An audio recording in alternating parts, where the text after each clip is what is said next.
Hey, peace world. Thanks for checking in. We're gonna talk a little bit of TV talk.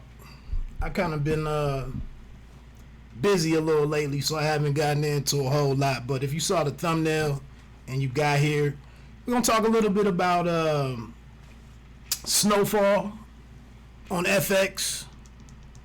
We'll also get into some Yellowstone. Show it's a change of pace that I like, and then also I had the opportunity to finish up this weekend. I had the opportunity to finish up The Boys, which is a new series on Amazon. So we'll get into all of those.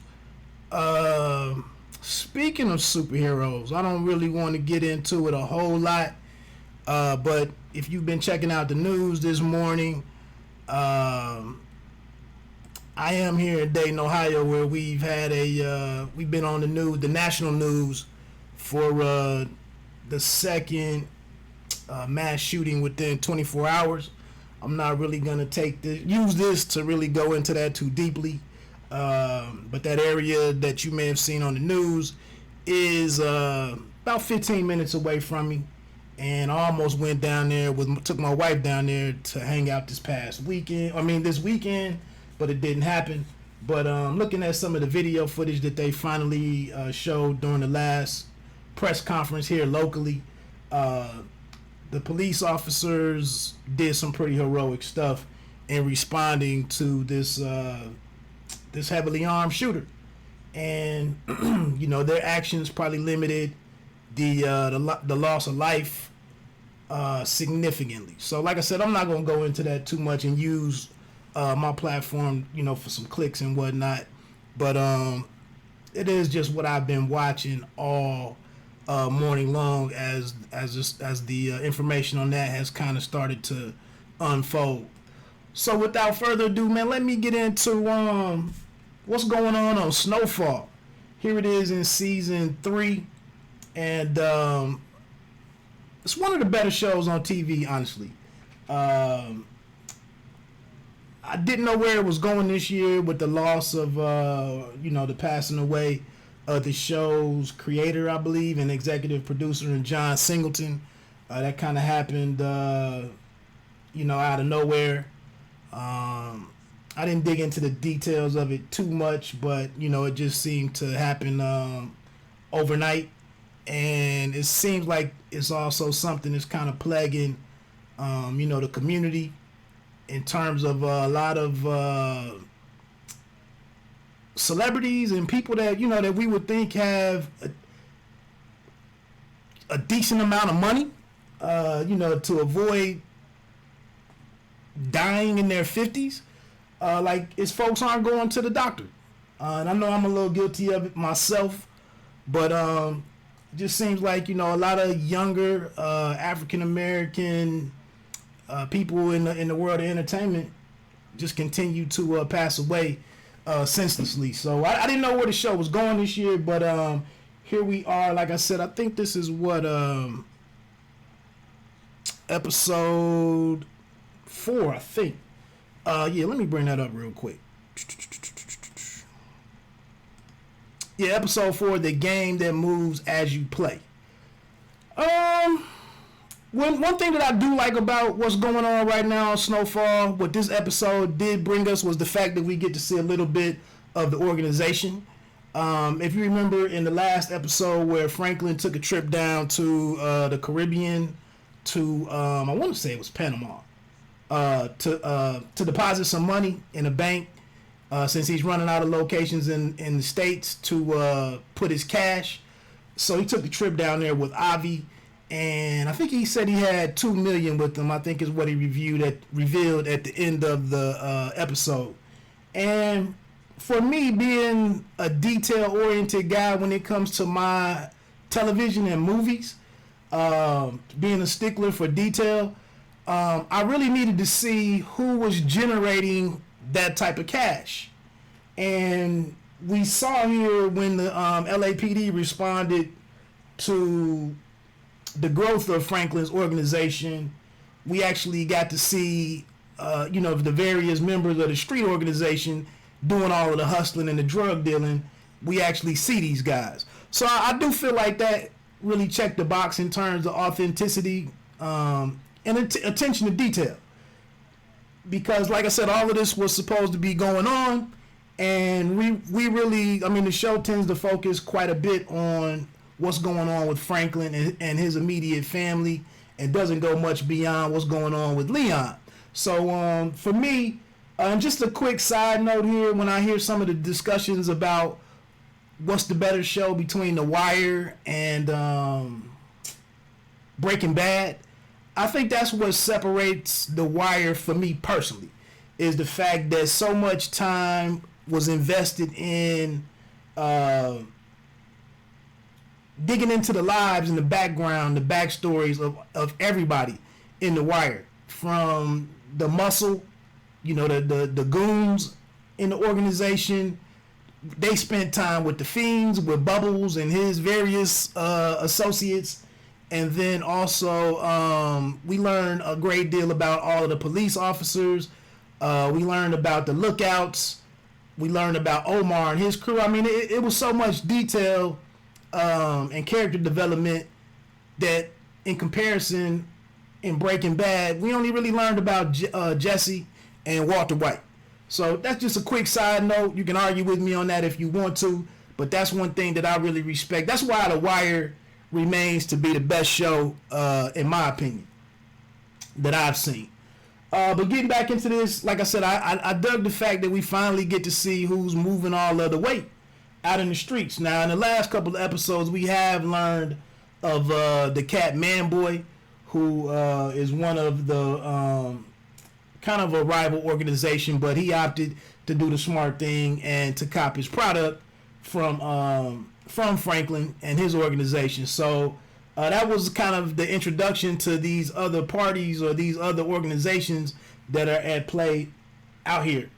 What else is interesting this episode was it was interesting that Teddy has decided to run with he sided with the existence of the op, as he frequently refers to it, versus doing anything to Gustavo for killing Lorena, who we found out was actually taking information back to her DEA partner and kind of was operating under Teddy's op with ulterior motives.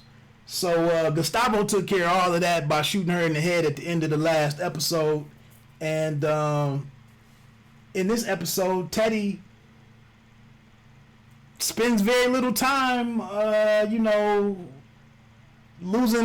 spends very little time dealing with the fact that she is a federal officer.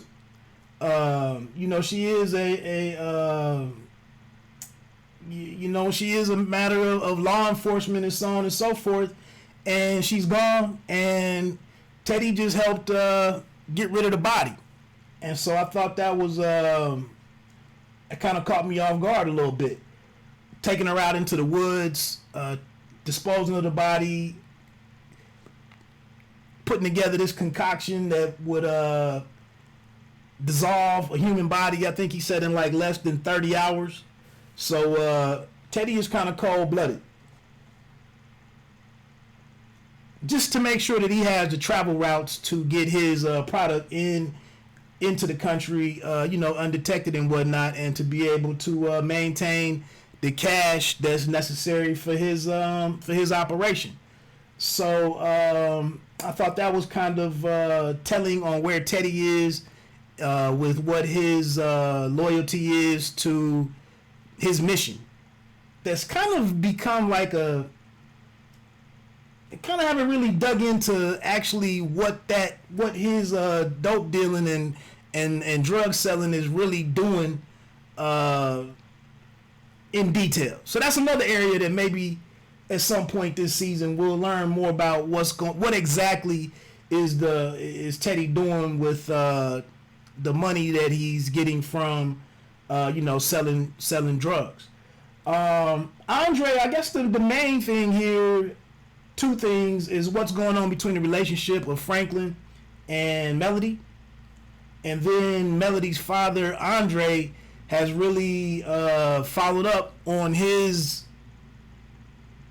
promise to reign, to really disrupt and burn down Franklin's organization. So he's put the LAPD on to what's going on in his neighborhood after kind of witnessing firsthand how this rock, as he told his lieutenant or whoever that was, as he explained to them the impact that this drug is having on the community after he saw the young girl hang on the side of the car as it was going down the street when he gave chase to somebody that was selling drugs, and the crackhead.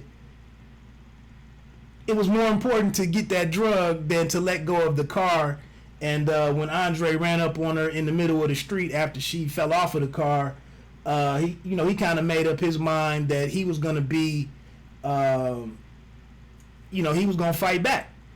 So, but anyway, this week, he unleashes, the power of the LAPD on Franklin's organization. And his whole organization was brought in. The cookhouse was taken down. Jerome's place was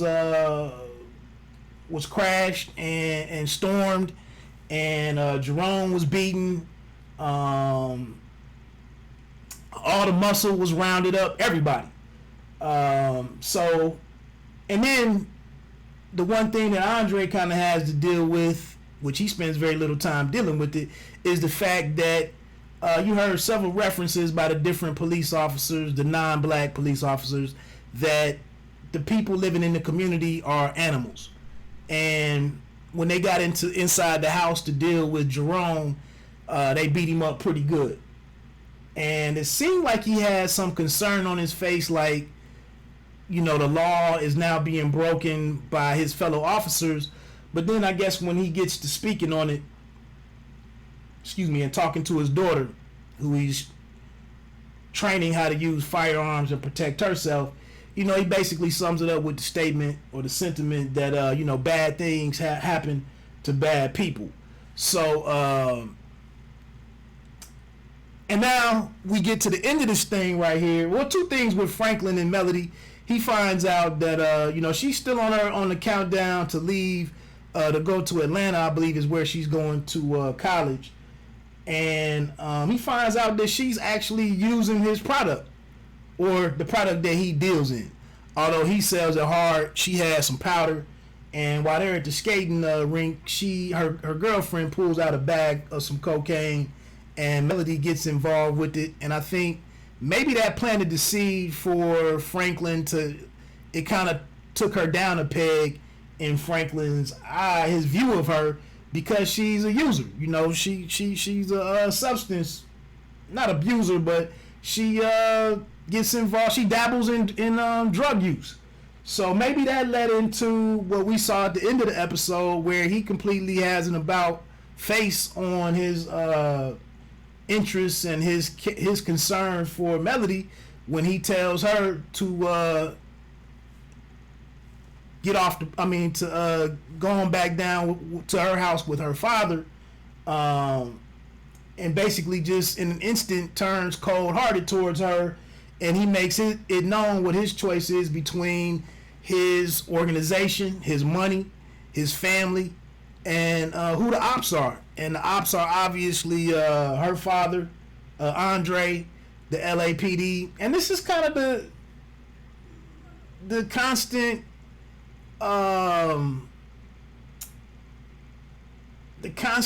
interesting thing that we're watching here is like, it seems like they go back and forth with what type of person Franklin is. Like, is he a cold-hearted killer, or is he a cold-hearted businessman, or just where he is morally with what he's doing? And to what, he's still a guy who really I don't think he's killed anybody, and I think he hasn't been all that keen to getting involved with the violence, but he does at the same time understand that he needs to have a heavy hand with some of the stuff he does, with some of the decisions that he has, and how he disciplines and encourages and interacts with the lower levels of his organization, which we saw in this episode. He hits the brother who was the head of who was running or in charge of the cookhouse. He actually pulled something out of his pocket and struck the dude, got him on the ground, and then Leon took the guy out, shot him in front of everybody. But then he's also, at the same time, Franklin is telling the rank and file, I got your back. We will be smarter in how we protect you guys and how we provide that protection, and we will go to great lengths to avoid you guys taking any losses for being involved in our organization. So and then we saw last week, Franklin had to get very serious with Avi, and even though he was fully exposed down there in Panama, because it was just him, and Avi has at least two of his security guys, his muscle guys with him, and again Franklin had to step up. Then we also saw Franklin, at the end of last season when he was locked up. We saw him struggle with being able to defend himself by himself with his own hands and whatnot. So it's kind of an interesting observation or detail to continue to monitor in what he is, how hands-on he is with, with violence himself. So like I said, man, it looks like now that he's told Melody, FOH, step off. We are now truly at war. That'll be interesting what this sets up for the rest of the season. Like I said, I think this was episode 4, so that'll be pretty dope to see where where things go between Franklin, his organization, Andre. He's right in the neighborhood. You saw Franklin's father explain to him that you don't want to go out here and just take out police officers and really get the streets too hot where it's open season, on others in the community and whatnot. So we'll see. Franklin hasn't been one to take. He hasn't been very open-minded to listening to anybody other than Teddy. and at times Avi, I guess. But it'll be, and then his dad is someone who, he's just a couple of months into rocking with his father, and I guess that's mainly because of the fact that it's been a rekindled relationship between with the father and his mom. So the other thing that we can look forward to is now that Lorena is gone and Teddy went over, cleaned up the apartment, stashed, planted some drugs and cash in her house. That's one thing, is that his operation will now probably draw some attention, as there's going to have to be some explanation as to what happened, the disappearance of Lorena. So that's that. What else did I want to hit on before I move on to the next topic?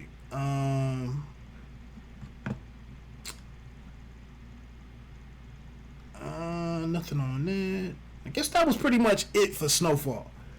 Moving on to Yellowstone.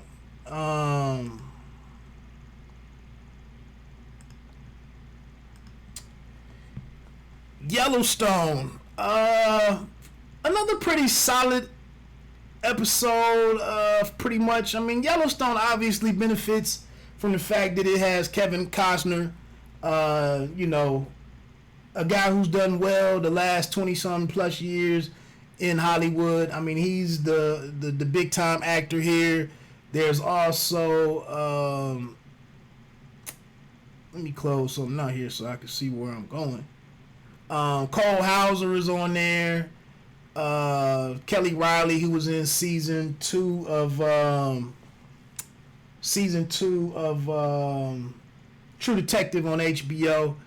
But I guess right here, man, the one thing why I have Wes Bentley, who plays Jamie Dutton, the one of the sons of Kevin Costner's John Dutton, on the show, is his acting this week. Well, let me get into the premise of the episode. Jamie tries. This is coming off of Rotten Tomatoes.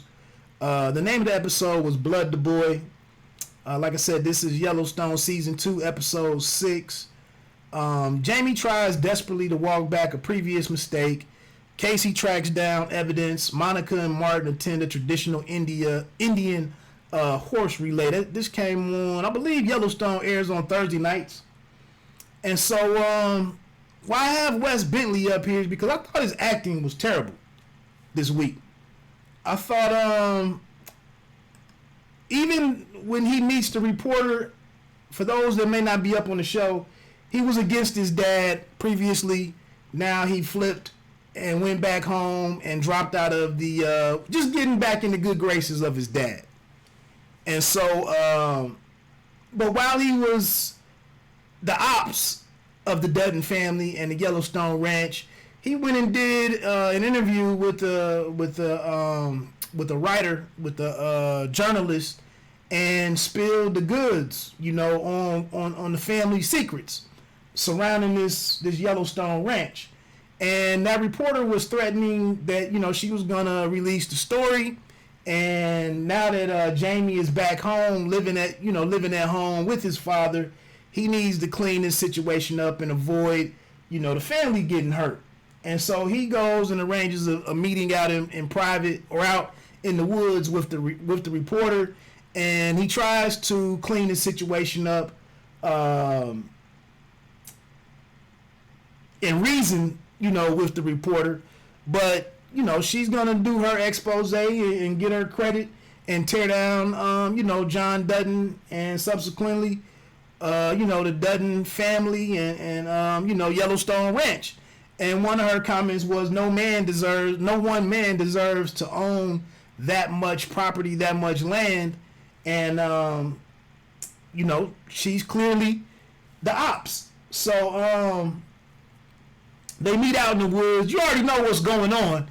And I guess she thought because she was meeting a lawyer and Jamie is kind of, the least threatening of the family, she thought it would be safe to do this. But she meets out in the woods and she ends up dead. And Jamie, when she rebuffed his request or when he stated that he wanted to rescind his quotes and everything that he had contributed to her article, she said no and went to walk away. And then Jamie runs over and attacks her, bangs her head up against this boat rack on the top of her vehicle. And then when she's still alive, he feels like he has to finish it off now that he's assaulted her, and he chokes her out. And then he goes back to Yellowstone and tries to recruit Rip, Cole Hauser, to help him out with cleaning up the situation. And even the when he interacts or engages Rip, to help him clean this situation up, like I said, his acting was just terrible. And him acting, bowing down to his sister has already been kind of, I wasn't a fan of how that was kind of his acting through that either. But anyway, yeah, he kind of turned me off with how his acting throughout that part of the story. Getting on to what's going on with the rest of this episode, Blood the Boy, the title of it actually involves, at the end of the show, John Dutton and Casey take out his grandson to go learn how to hunt and get his first kill. And then they do some ritual after his son drops a deer, and he puts the blood on his face. And then his dad just John, Kevin Costner, kind of just talks about respecting firearms, respecting what you kill, respect for life. So that's kind of what the title was all about. But earlier in the episode, we finally learned who killed John Dutton's property, the 300 or so cattle that were killed a couple episodes ago. We knew that it wasn't Jenkins, and it wasn't Rainwater, which Casey was on that was trying to track that down. And now it looks like, I believe, that the Beck brothers, which are two newer characters who've recently been introduced to the story. So now John thinks that he has to go and get with Jenkins, because he does need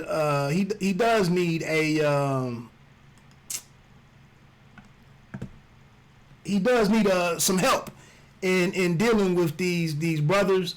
And then also, now that Jenkins has kind of been outsmarted and swindled out of his property, here's Dutton trying to look for allies.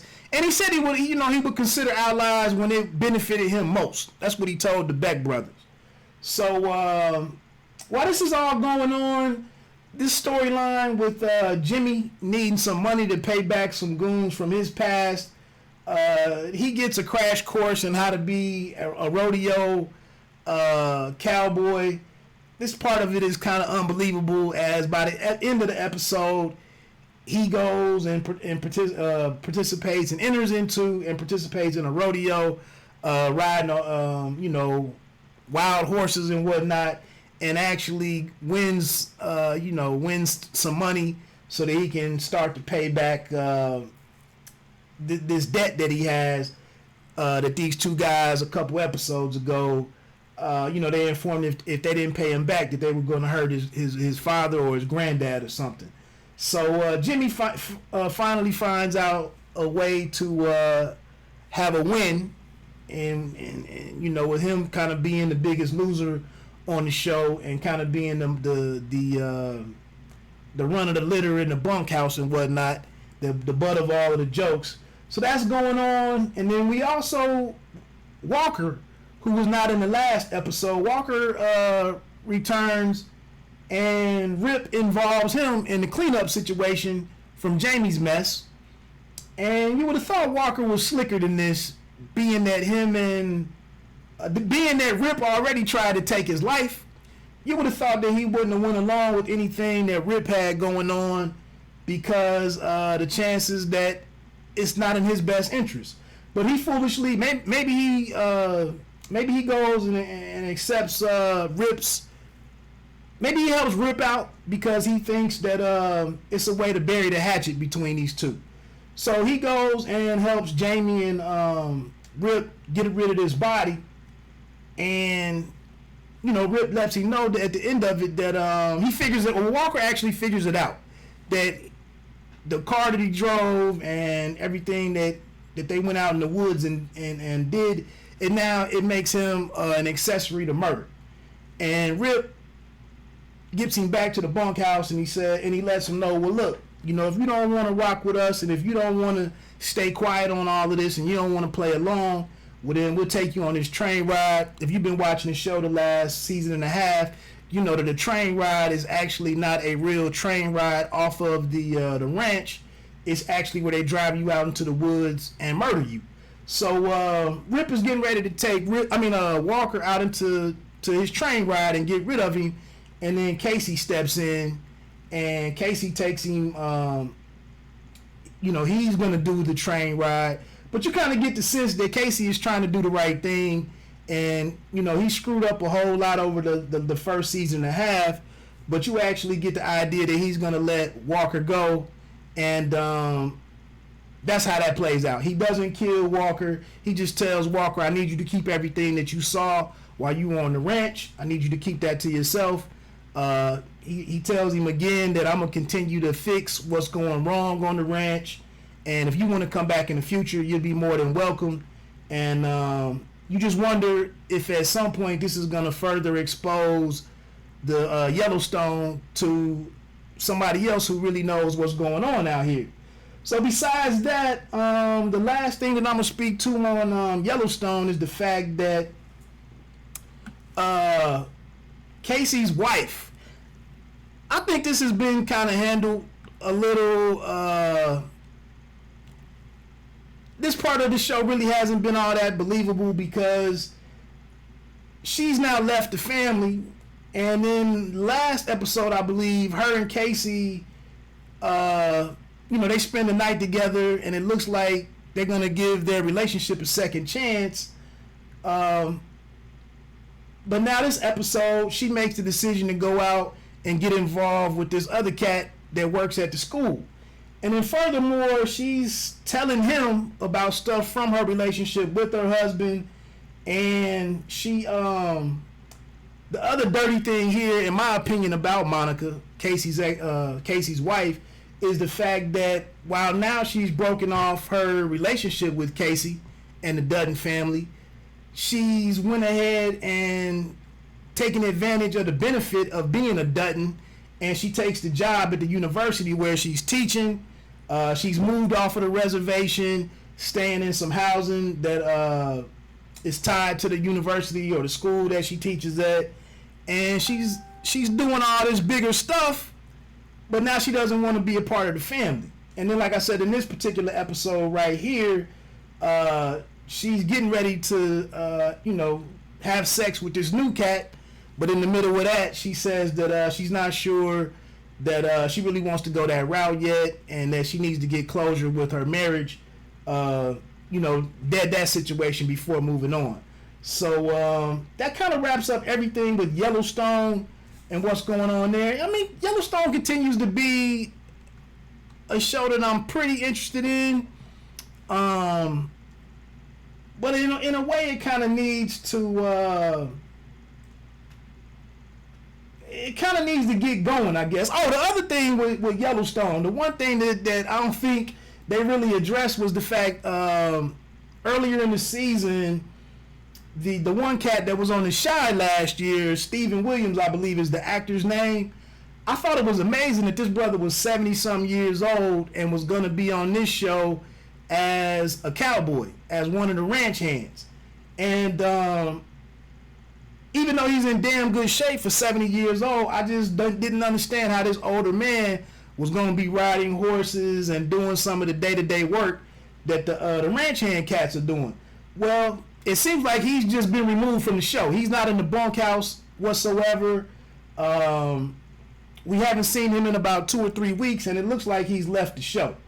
And like I said, I just didn't understand how a 70-year-old man was going to be getting up and down on a horse and doing a lot of the physical activity that this show really requires of its actors and actresses. So that was something that I kind of didn't understand, and I guess behind the scenes they addressed that. Other than that, we didn't see the daughter this week. We didn't see much of what she's doing in the family. And I don't know about you, but I really haven't been too much into her character. And I think in some regards, Dutton has been a little pissed off with what Beth has been doing and the way that she's been a disruption to the family. So it was good to kind of get a break from her for an episode. But it looks like she will be back next week, and as she's, I guess, kind of going to be directly taking on the Beck brothers. So that's pretty much for Yellowstone. I'm going to get ready to close this out with the last topic, which is The Boys on Amazon.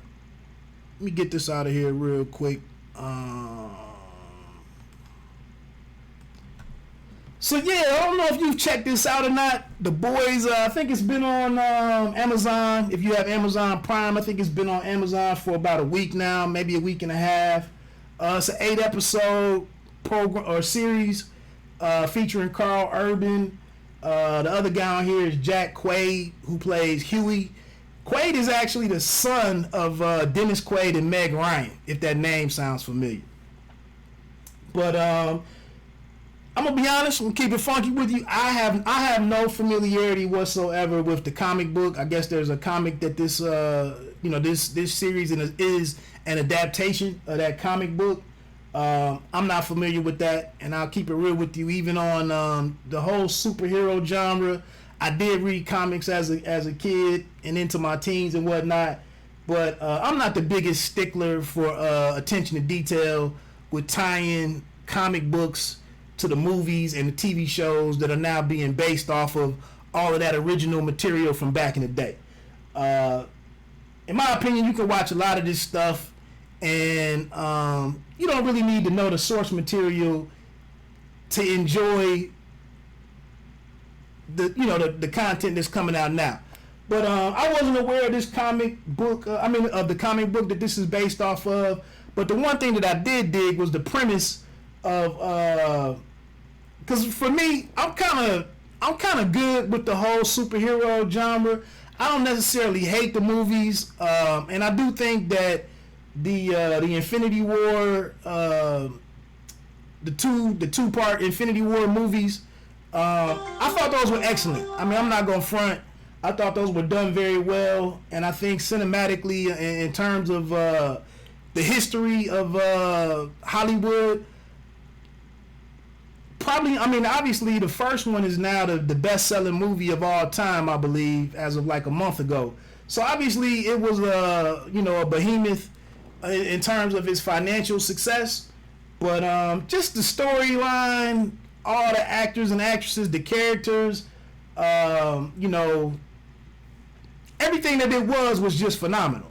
But like I said, for me, in my interest in superhero genre, I can take them or leave them from this point, to be honest with you. So to see somebody to see this crew right here with Carl Urban, led by Carl Urban, to see these guys who want to take out superheroes, I was kind of intrigued to see what this was about. So I'll say a couple things with it being 8 episodes. It really works for what would kind of be a quote-unquote casual to The Boys, because you don't have to spend a whole lot of time with it. I think each episode is about 55, 56 minutes in runtime, and you can kind of get through them very quickly. And I think it was a smart approach, to kind of introduce new people to the Boys and what it's all about. I think it's pretty decent to keep it pretty compact instead of going 10 or 12 episodes. And maybe if the popularity is there, if it's well received, and it generates a buzz from what is out there, then you can always increase that to 10 or 12 episodes in the future. But basically the thing here is that it's the same scenario with either a harmless guy or a female is pulled into this bigger situation with deadly villains, with Carl Urban kind of recruits him to basically be a pawn in the whole thing. Honestly, it just happens that over the course of the show, Huey actually, Jack Quaid, actually figures out some of his own skills that help him out in certain situations. Even though he obviously has no superpowers, he's not a gun guy. He's not a physical guy in terms of fighting and whatnot. So, like I said, all he is, and he has confidence issues. If you check out the opening, kind of like the opening 20 minutes of the series, when and that's what sets this whole thing off. If you saw the previews or the trailer and whatnot, I think they had two different trailers, but in one of them there's a girl that explodes as one of the superheroes in trying to fight some crime. A-Train, which is the superhero, he's like the fastest man on the planet, that's played by Jesse T. Usher. He's actually supposedly trying to get into this or intervene in this criminal act and runs through Huey's girlfriend and kills her instantly. She explodes. And the show is really gory. That's a major part of it, is the amount of gore in it. But and from that moment, Huey is no longer enamored with the superheroes, and then Carl Urban comes along and further pulls back the curtain and says, well, all of these guys are actually scumbags. You know, everything that we see on TV is a facade, and everything is being done to look right, and for all of them to look upstanding. But behind the scenes, the Seven, which they're called, which is kind of like a fake Justice League, they're actually sitting here making money for this corporation called VOT. And VOT is ran by, basically it's like Raytheon or Boeing, Lockheed and Martin. General Dynamics, I believe, is another weapons manufacturer in this country. Basically, VOT is trying to get a military contract, you know, a multi-billion-dollar contract, so that the Seven help with the security of the country and national security interests and whatnot. So that's kind of what's going on behind the scenes. And then we, over the course of the show, spoilers coming, you know, if you haven't watched it, Carl Urban is actually highly motivated to take out the Seven, because the leader of the Seven, this dude over here to the far right, Homelander, he believes that Homelander is the reason behind the disappearance of his wife, and he believes that Homelander raped his wife. So then these other two guys in the background right here, or the dude in the middle, and Laz Alonso in the back, that makes up the rest of the boys. And like I said, their job is basically, they're kind of not the most organized and not the best well-funded group, and not some guys with a real deadly skill set to really take on the Seven, but they make it work. And that's kind of like adds to the comic book side of this, and maybe the satire of, and it's kind of why this is an action comedy. You just kind of gotta, you kind of gotta check it out and see if it's your thing or not. It may not be. So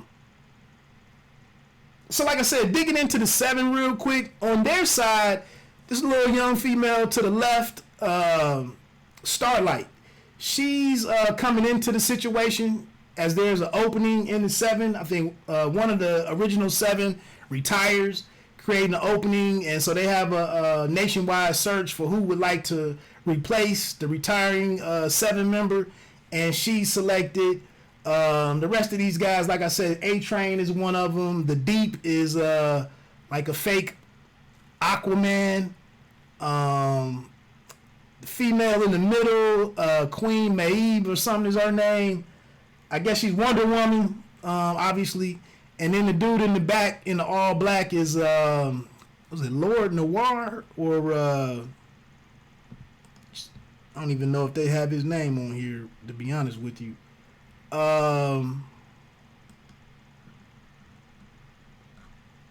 Anyway, so that's good. And then Elizabeth Shue, who's kind of been America's sweetheart since popping up in Karate Kid. It's kind of an interesting role for her because we've normally, like I said, she was also in Cocktail years ago with Tom Cruise. She's playing a kind of a cold-hearted executive here that manipulates Homelander to get him to do her bidding and to keep the rest of the seven together. And then I'm saying the seven you only see is 6 people there. There's another character called Translucent, who is the first. It's an invisible person. His superpower is invisibility, and that's kind of the first character, the first superhero, as they call them, Supes. That's the first Supe that Carl Urban takes down, and like I said, when they take him into when they kidnap him in the end of the first episode and into the second episode where they hold him hostage, it's kind of where things start, where the show kind of gets running, is when they end up, like I said, spoilers here, they end up killing Translucent. And Huey actually ends up being the person to take Translucent out. So immediately it kind of gives him some street credibility and shows that he can be of use to the boys. So from there, without getting too detailed into it,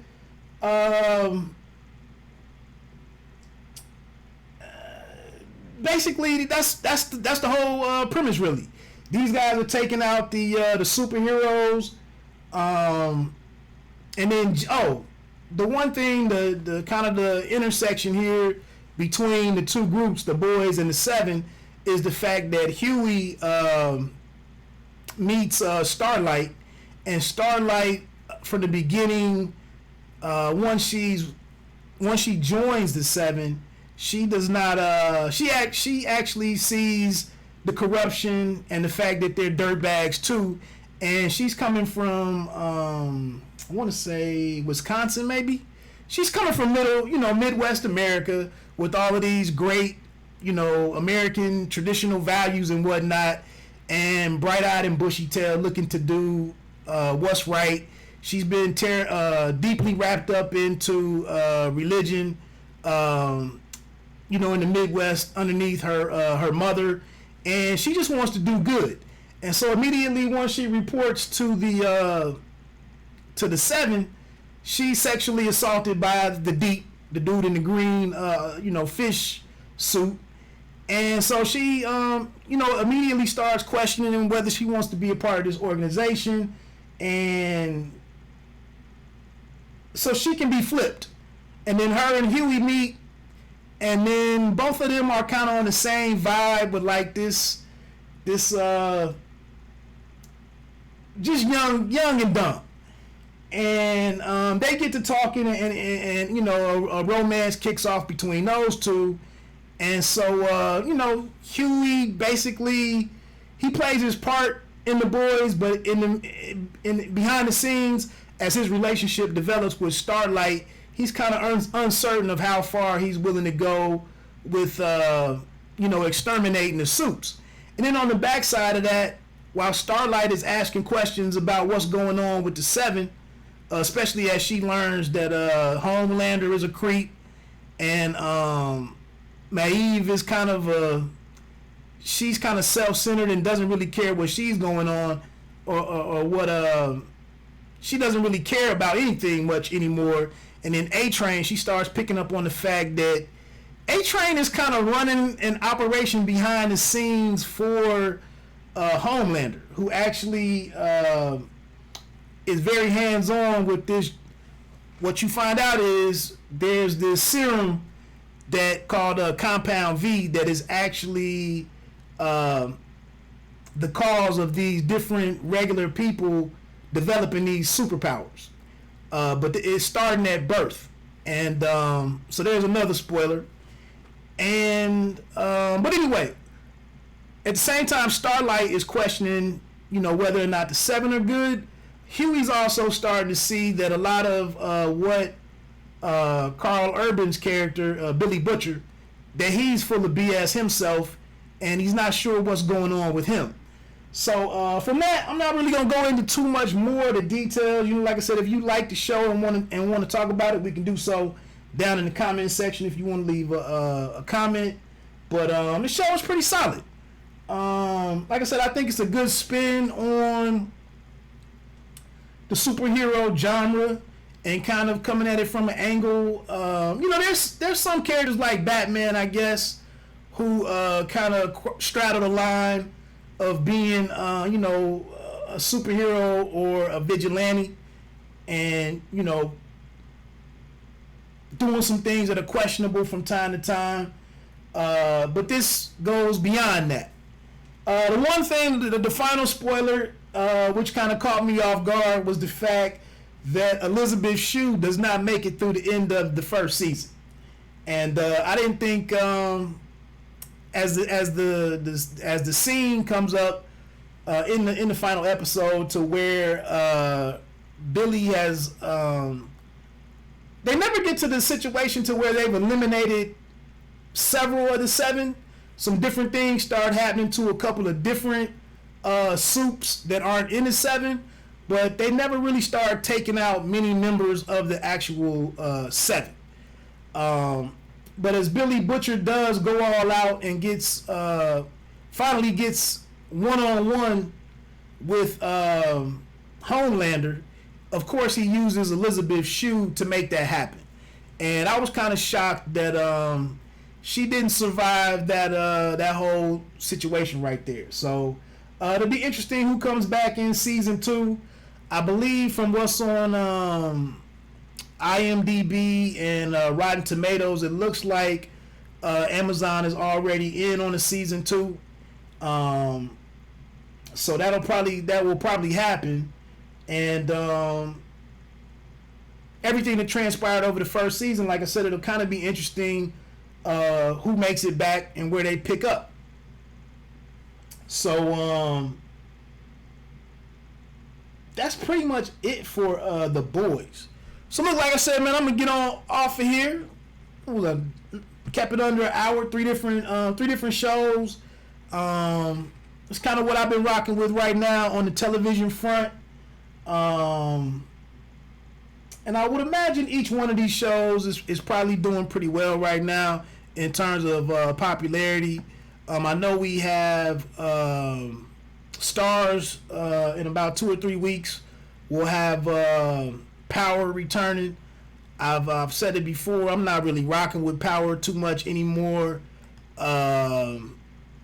It's just my preference. I really just don't get into the show like that with where they've chosen to take it over the last couple of years, the last couple of seasons, and that's pretty much where I am with that. But that'll be coming back. Like I said, I may tune in just to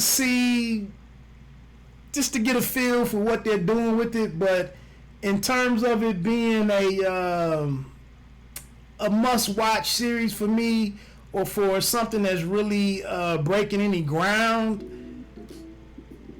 again, I'm a stickler for detail. And the way that they've chosen to take some of the characters and the comedy that they try to do at times with Tommy, I probably won't be tuning back in this year. Like I said, I might tune in to see how they start out with Ghost and Tommy. But speaking of it, if they resolve the beef between Tommy and Ghost in like the first 30 minutes of the season, oh man, I thought I was killing her. Or if they use some simple way to for them to mend the fence, it just would make the show as unbelievable and as laughable as it's been the last 2 or 3 seasons, 2.5 seasons. But that's just my opinion. Like I said, I'm obviously in the minority. As popular as Power is, and as devoted as some people continue to be to the show, I just don't get it anymore, and that's that. But look, man, let me get on off of here. Like I said, continue to. Well, I'm not even gonna mention that, but I'm gonna get on off of here and get into the rest of my Sunday. If there are any shows that you're checking out that I'm not mentioning on a regular basis, feel free to drop them in the comment section. I might check them out. I might be watching them. I just might not be talking about them. So I'm gonna get on out of here. Like I end all of my content, you don't have to be great to start, but you have to start to be great. Peace and be safe.